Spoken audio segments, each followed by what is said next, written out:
Have you ever had the perception that you've been working really hard, but you're not getting to where you think you should be? Well, I don't think you're on your own, and we're going to have a look into kind of where you might be going wrong and where other people might be excelling, where you can't understand why, and why you're not getting to where you think you should be.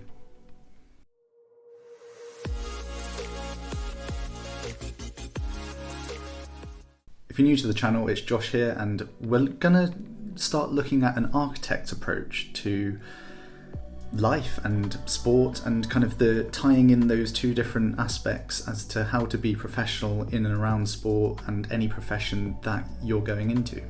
So I'm trying to bring that kind of architectural experience into the sporting world and professional world, and see if I can shed some insight into the strategies that I've picked up along the way that might help you in your journeys. In the past, I've had the perception that I've been working hard for, like in swimming, for example. Throughout my swimming career, I thought I was working really hard, but then I'd go away to competitions that are off island, because on the island you've got a big fish, small pond scenario going on. But you go away to the national competitions or Southerns or anything like that in Ponds Forge, for example, and you realise, oh, actually, I'm not as good as I thought I was. And you think you're working hard in the time, but really the thing that you've got to realise is that, are you at the level that you think you should be at, and are you doing what it takes to get to that level? And I wasn't like that with swimming. I didn't realise that there was this kind of upper tier scenario that was going on. And even when I went to nationals, I didn't realise what these other people were doing to be where they were. So this continued, and I never really explored what it was taking for them to be as good as they were. I kind of had a rough idea, but really I just went back into my old routine and thought that I would progress to where I wanted to be. Understanding how other people get to where they are, or where you want to be, is essential for your own journey, and I think it can benefit people massively. Let's talk about my architectural journey. And this started obviously in first year of architectural studies, and I went into it pretty blind. I had no idea what it took to kind of be good at architecture, and the thing is you're overwhelmed with kind of these final outcomes that you see all the time from tutors or even the years above, and you're kind of overwhelmed with, how on earth do I do that? How do I get to that end result? And this is a dangerous scenario, looking at the end result without understanding how to get there. Because again, you become overwhelmed, you get a bit anxious and insecure and baffled. So the first thing to realise is that you're not alone. A lot of people are in this situation, whether it be kind of within the architectural study group or in your profession. When you're starting out, no one knows what they're doing. But the people that kind of start to excel and start to improve quickly are those that work together and also understand the process in order to get to that end result. And again, in that architectural sense, I was quite good at surrounding myself with people that kind of knew what they were doing, and I could learn a lot off of them. So people in the year above, and also the tutors, I would ask questions, be inquisitive, and start learning things online as well as to how to go about producing certain pieces of work and the architectural design process. So this kind of learning the process became fundamental to me, and I think I picked that up throughout my journey through education, not necessarily before that in swimming. And this inquisitive nature benefited me massively, because then I went on to be able to produce these final outcomes a lot quicker. And I started with production of drawings and just repetition and doing them all the time. I spent a lot of time planning and learning rather than doing, and then I spent a lot of time doing. Doing is obviously how you get better. Practice makes perfect, they say, but no, practice more. The more you practice, the better you get. It's not by chance that you can get a lot better from spending time with people that are better than you and have been there and done that. They know how to do the process, they know what to do to get there, and then you can just learn the process off of them. So taking that from the architectural side of things now into triathlon and the sporting context, when I moved back to Cardiff in my fifth year,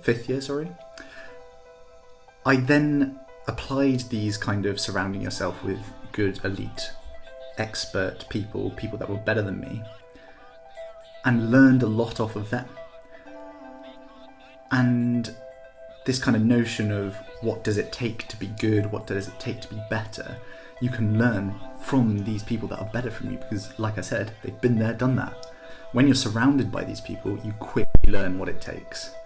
And I'm not saying that then it is a quick progress for you or quick kind of solution to your journey, but what it does do is it almost fast tracks you, because if you're able to decipher what the good processes, strategies and information are, then you can apply that to yourself, and your learning, your kind of improvement curve will be far better than it would be otherwise.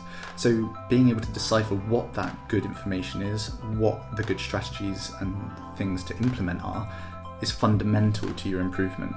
Now, I'm not naive to the fact that I've been very fortunate as to who I've managed to surround myself with. Like, the team that's around me is amazing, and I don't know whether it's a case of I've managed to situate myself around those people, or whether I've just been fortunate enough that they've situated themselves around me. But either way, like, I'm not completely blind to the fact that the people that surround me are amazing people to learn off of, from my coaches to my peers. And that's what's fundamental. Like, you need to make sure that you start to understand who the right people are to listen to and how they're going to benefit your journey. It's the interest and passion that encourages me to seek this information, and I think you've got to have that to really kind of want to get the information and to improve. And if you have that, then you're more likely to enjoy the process and progress to where you really want to be. You've got to have that desire to improve and ultimately to perform better. So, how can you apply this to yourself? Surround yourself with people that are better than you. Ask questions, be inquisitive. Make sure that you're learning what you can from these people and making your own choices, because at the end of the day, you are accountable for yourself. It is you that you have to not blame, but it's you that you have to look to be like, I made the right decisions here, I chose the information that I took on board, I now apply this in the best way that I can, and you've done what you can to be where you want to be. It's understanding what hard work really is and applying that to your process if that's what you want to do. You've got to break down these processes and then apply them for yourself in the best way that you deem fit. And this is a surefire way to fast track your progress. However, it's important to note that whilst this is fast tracking your progress, there is no fast way to get the results. It's a hard grind, and there's no two ways about it. You've got to put in the hours in order to do the work and in order to get the results. So be patient, take your time over it, but make sure that the time that you are spending doing what you want to do is the most efficient and purposeful time possible. Thanks for watching, and I hope that you got some value out of today. If you did, like and subscribe, and we'll be sure to bring you more and better content in the future.